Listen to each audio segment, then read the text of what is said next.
नमस्कार दोस्तों, स्वागत है आपका अपने YouTube channel success point Saidpur में। दोस्तों आज है 11 जून और 11 जून के जितने भी इम्पॉर्टेंट क्वेश्चन हैं आपके लिए लाया गया है। और 10 जून के करंट अफेयर के क्वेश्चन का सही जवाब अश्वनी चौहान, विनय भारती और ब्रजेश चौहान व अन्य लोगों ने सही दिया है। सक्सेस पॉइंट सैदपुर की तरफ से आप लोगों को धन्यवाद। तो दोस्तों, अगर इस चैनल को सब्सक्राइब नहीं किए तो कृपया सब्सक्राइब कर लीजिए और इस वीडियो को अंत तक देखिए, क्योंकि आपकी प्रतियोगी परीक्षाओं के लिए काफ़ी महत्वपूर्ण प्रश्न है।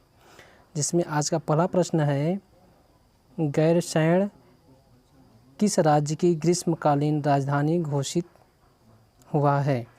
इस प्रश्न के 4 विकल्प हैं। पहला उत्तराखंड, दूसरा उड़ीसा, तीसरा कर्नाटक और चौथा बिहार।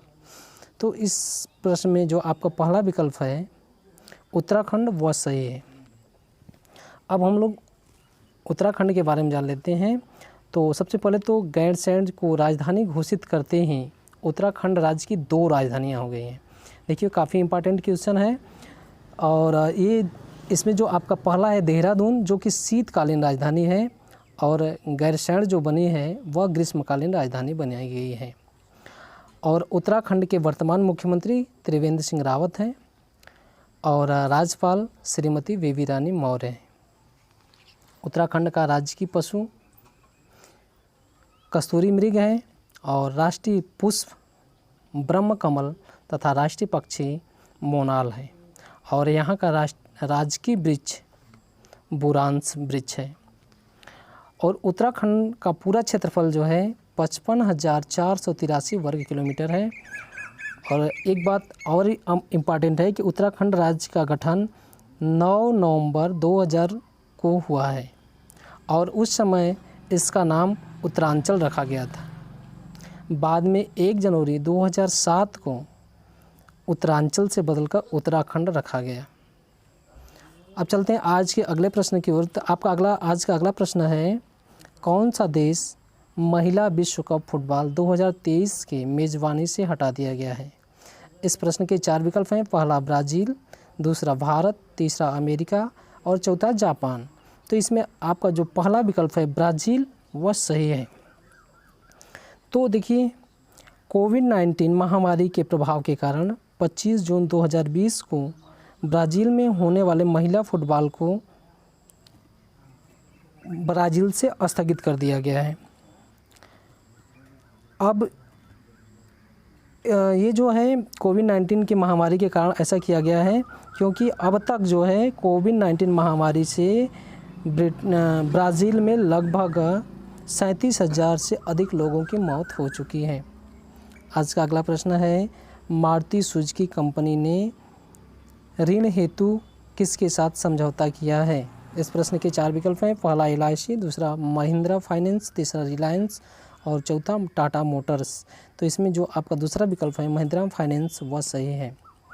तो ग्राहकों को आसानी से वाहन ऋण उपलब्ध कराने के लिए मारुति सुजुकी कंपनी ने महिंद्रा फाइनेंस के साथ साझेदारी की है।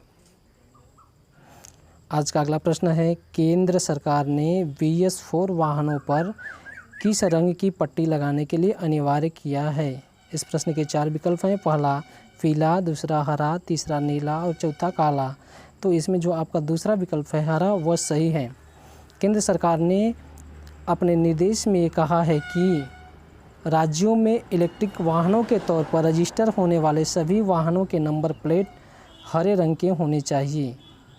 इस प्रकार के वाहनों को पार्किंग और टोल में छूट भी दी जा सकती है। आज का अगला प्रश्न है, भारत और किस देश ने बिजली क्षेत्र में सहयोग बढ़ाने के लिए सहमति व्यक्त किए हैं? इस प्रश्न के 4 विकल्प हैं। पहला डेनमार्क, दूसरा पाकिस्तान, तीसरा नेपाल और चौथा भूटान। तो इसमें आपका जो पहला विकल्प है डेनमार्क वह सही है। तो हम लोग डेनमार्क के बारे में जान लेते हैं। डेनमार्क यूरोप में स्थित एक देश है। इसकी भू सीमा एकमात्र देश जर्मनी से मिली है और यहाँ की राजधानी कोपेनहेगन है।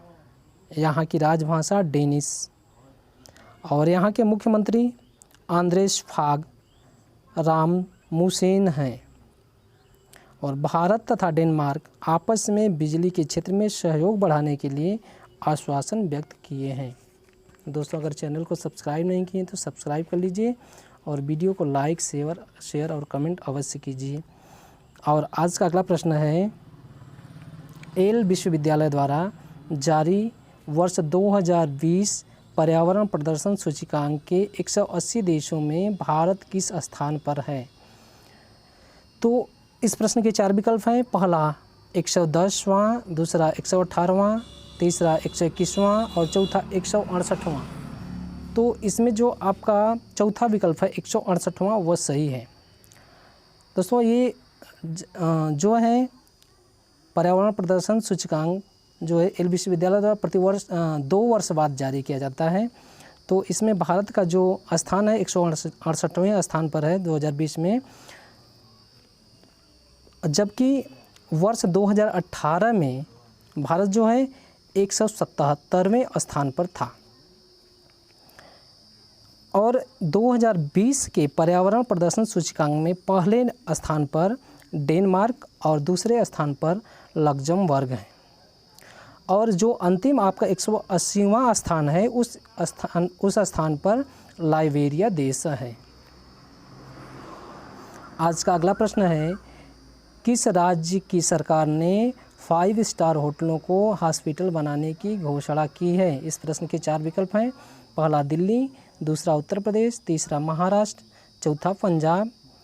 तो इसमें जो आपका पहला विकल्प है दिल्ली वह सही है।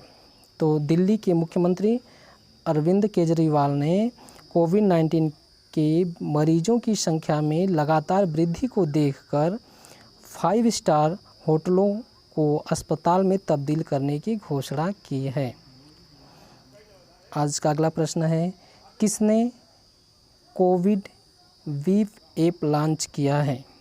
इस प्रश्न के 4 विकल्प हैं। पहला सुरेंद्र सिंह, दूसरा सुरेंद्र शर्मा, दूसरा जितेंद्र सिंह, तीसरा महेंद्र सिंह और चौथा रविकांत पटेल।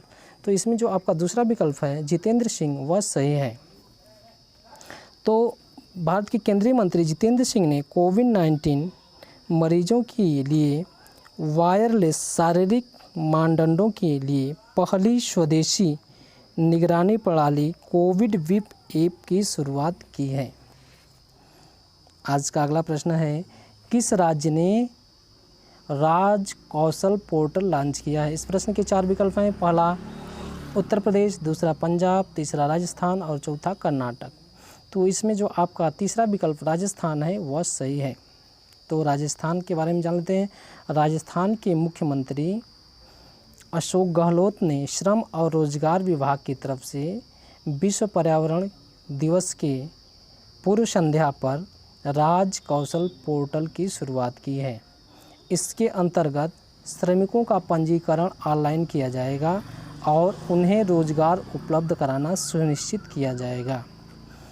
आज का अगला प्रश्न है, ई-शॉप प्लेटफॉर्म किसने लॉन्च किया है? इस प्रश्न के 4 विकल्प हैं। पहला हीरो मोटोकॉर्प, दूसरा गूगल, तीसरा अमेज़न, चौथा फ्लिपकार्ट। तो इसमें जो आपका पहला विकल्प है हीरो मोटोकॉर्प वह सही है। तो इसके बारे में हम लोग जान लेते हैं कि हीरो मोटोकॉर्प कंपनी ने अपने ग्राहकों को ऑनलाइन ख़रीदारी के लिए ई-शॉप प्लेटफॉर्म लॉन्च किया है। इसके तहत ग्राहक अपने घर बैठे अपना पसंदीदा वाहन खरीद सकेंगे और कोरोना जैसे महामारी से सुरक्षित भी रहेंगे।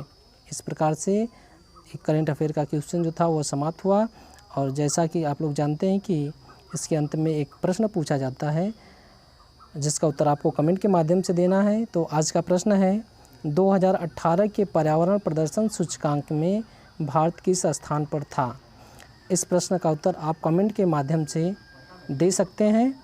और अगर इस चैनल को सब्सक्राइब नहीं किए हैं तो कृपया सब्सक्राइब कर लीजिए तथा वीडियो को लाइक शेयर कमेंट अवश्य कीजिए। धन्यवाद।